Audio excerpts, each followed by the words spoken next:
No último episódio, entramos nas divindades dos santos. A gente vai continuar assim. Agora a gente chega até São Bernardo, onde gravamos as cenas do Juca com cavalo, a cena onde foi encontrado um dos arcanos do tarô, o enforcado de cabeça para baixo, e os dormitórios dos funcionários das indústrias McHale. Antes de aprofundarmos nessas cenas, a gente vai falar sobre a cidade. Bem-vindo ao 8º episódio do Tour das Locações da primeira temporada de A Todo Vapor, Os Crimes do Tarô. São Bernardo do Campo fica aproximadamente 20 km de São Paulo. É pertinho.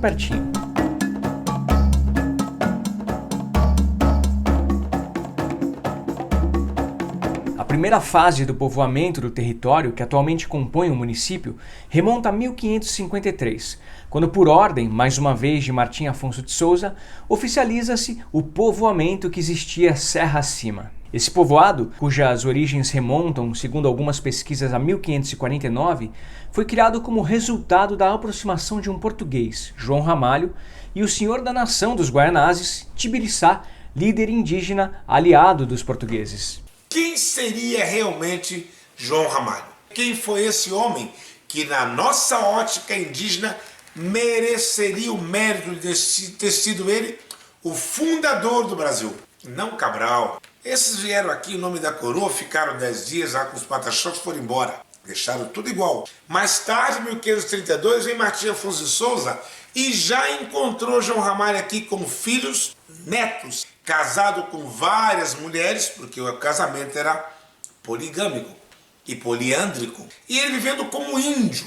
Suas roupas se acabaram, vivendo nus, falando a língua, subindo e descer a serra de Paranapiacaba, em perfeita harmonia com o cacique Tibiriçá. João Ramalho transitava entre as grandes lideranças, conquistando assim um respeito, a ponto do cacique Tibiriçá permitir que ele se casasse com uma das suas filhas, a então chamada Mbusi, erroneamente pelos portugueses dita Bartira, que na nossa língua não tem Barberbi, ela seria Mbusi ou Bartira, que é o mesmo que a flor do Manacá, nome dado a mulheres indígenas que têm uma personalidade dupla, ou seja, bipolar, porque o Manacá dá dois tipos de flores, a mesma árvore, brancas e lilás.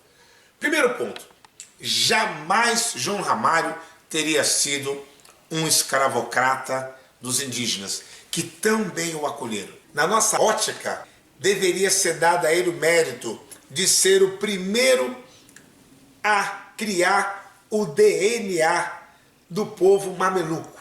A primeira leva de portugueses com indígenas tupi-guarani veio da descendência de João Ramalho com Bartira. Todos os filhos deste solo mãe gentil que nasceram no Planalto de Piratininga levam em seu DNA esse primeiro sangue dos mamelucos. Ao chegar ao Brasil em 1532 para tomar posse de sua capitania, a capitania de São Vicente, Martim Afonso de Souza se deparou com um imenso cerco empreendido pelos nativos. E foi do meio desse cerco, para surpresa dos portugueses que ali estavam, que surgiu Ramalho falando português e esclarecendo que todos ali estavam em paz. Graças a esse acordo de paz e a descrição do aldeamento em que vivia Serra Acima, Martim Afonso ordena a Ramalho, com a colaboração dos seus, a formação de um povoamento, onde ele e seu sogro chegaram a reunir, segundo fontes, mais de 5.000 nativos. Em 8 de abril de 1553, nasce Santo André da Borda do Campo, com forais de vila e tendo João Ramalho como seu primeiro alcaide do campo, uma espécie de governador. Aliás, foral, para quem não sabe, é uma carta monárquica que regulamentava a administração de terras conquistadas na época. O povoado enfrentava os rivais da tribo dos Guaianazes, os Carijós.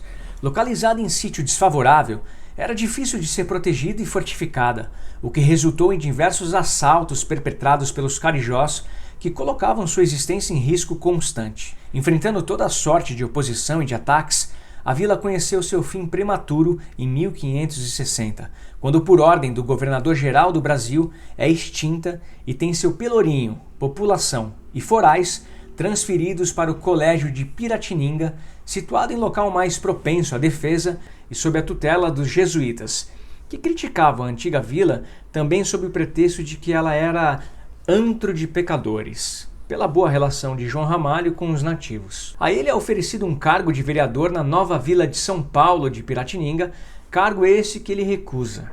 Assim, João Ramalho se retira em direção ao atual Vale do Paraíba, onde morreria por volta de 1580, segundo alguns, com 80 anos de idade. Após a transferência da sede da vila, que oficializa a atual cidade de São Paulo, a região da Borda do Campo vive um período de grande estagnação, sendo convertida em Sesmaria, da qual Amador de Medeiros era o provedor.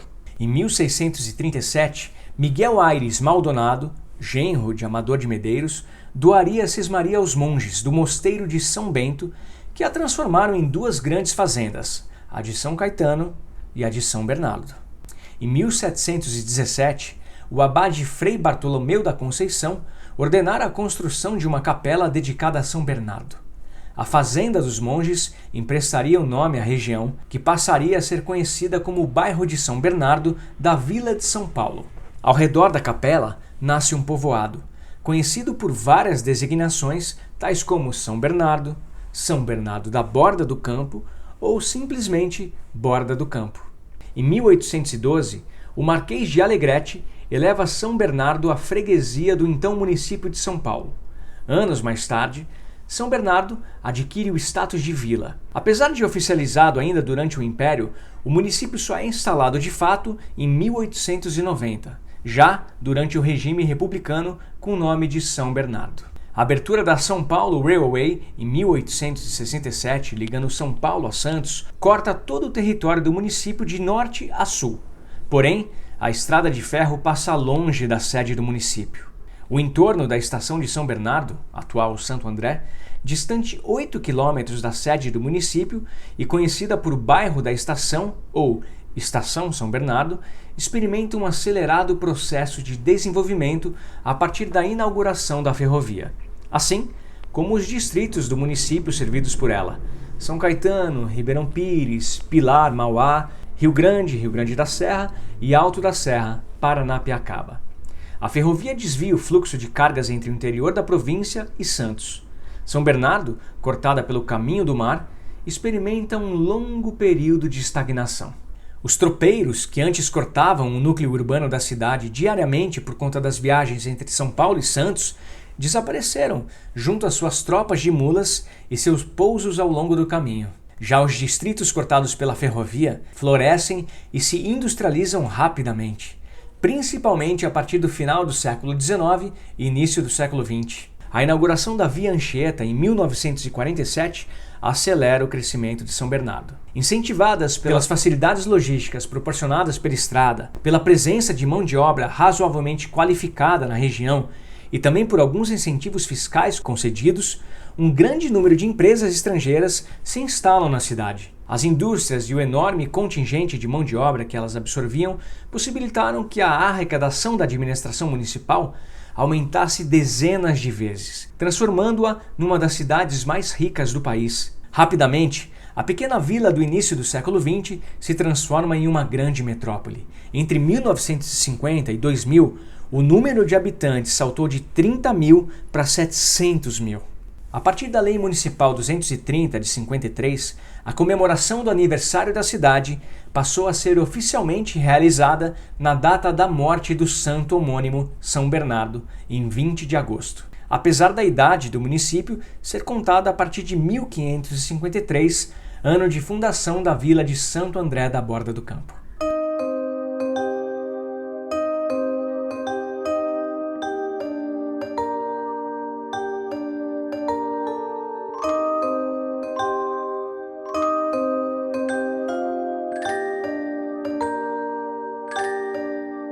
A nossa alocação nessa cidade tão importante do estado de São Paulo foi o Rancho do Comanche, um lugar turístico que conta com restaurante e uma variedade de atrativos para você poder aproveitar ao máximo o seu passeio em família. E dentre tantas opções, o ecoturismo é sem dúvida alguma uma ótima forma de aproveitar tudo que a natureza exuberante proporciona ao rancho. O Heitor e a família nos receberam super bem. Obrigado por acreditarem e nos apoiarem nesse projeto.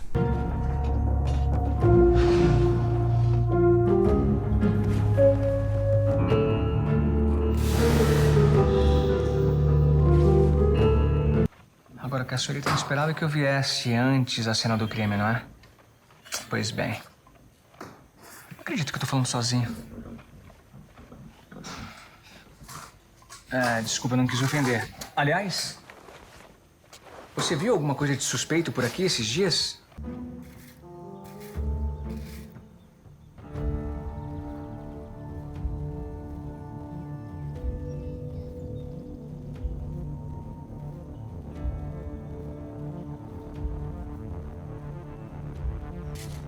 Ei, ei! Esse cavalo é meu, rapaz! Solta dele aí! Ei, pega ladrão! Ei! Qual que é o... Esse cavalo é meu, rapaz! Solta aí, ó!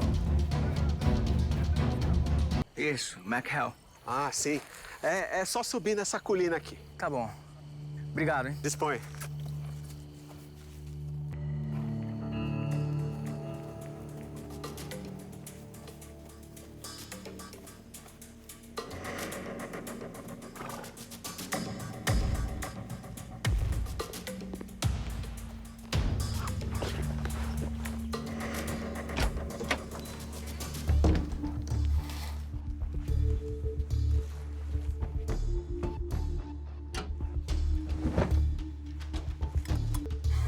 Pensa, Juca, pensa.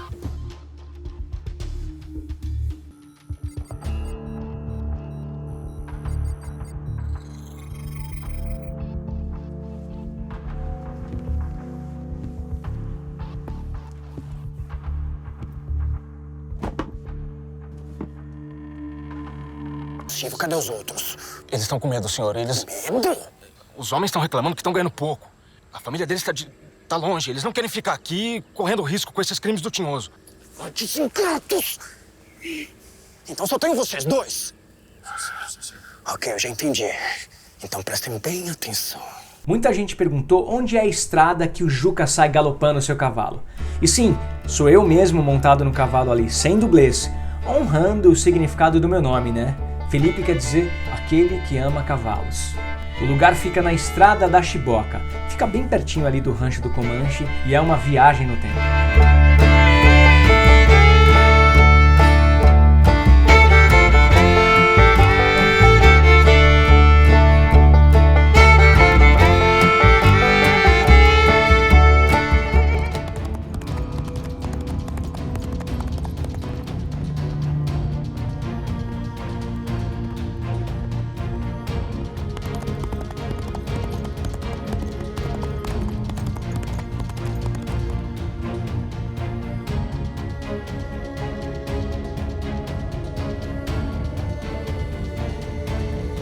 A cidade conta com vários parques. O Parque Rafael Lazuri, o Parque Municipal Engenheiro Salvador Arena, que tem inclusive uma música ambiente que envolve toda a área. Caixas de som foram instaladas ao longo dos 400 metros da pista, que a galera usa para caminhar, para correr, que aliás conduz para todas as atrações do local.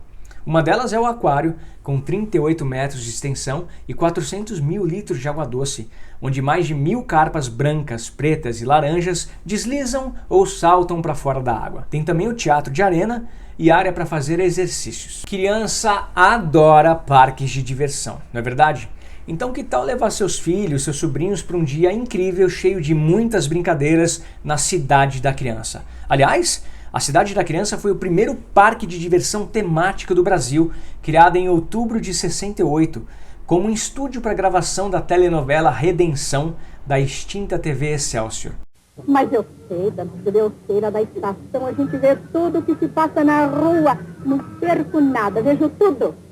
Tudo mesmo, dona Maroca? A pouca vergonha também, Deus que me perdoe, mas parece que essa Ângela não tem mãe, dona Zilda. Entre os anos 70 e 80, o parque viveu seu período de auge, recebendo muitos visitantes. O Parque Estoril é uma das melhores opções de passeio ao ar livre da região do ABC Paulista.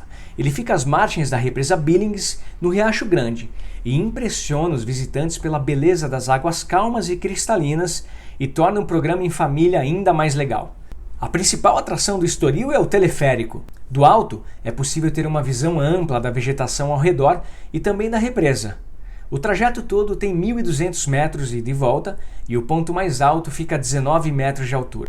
Na água, também é possível andar de caiaque e stand-up paddle. O Estoril tem 373 mil metros quadrados e é rodeado por 90% de Mata Atlântica preservada. Bom, gente, é isso. Mais uma cidade super interessante para você conhecer no estado de São Paulo. Até o próximo episódio.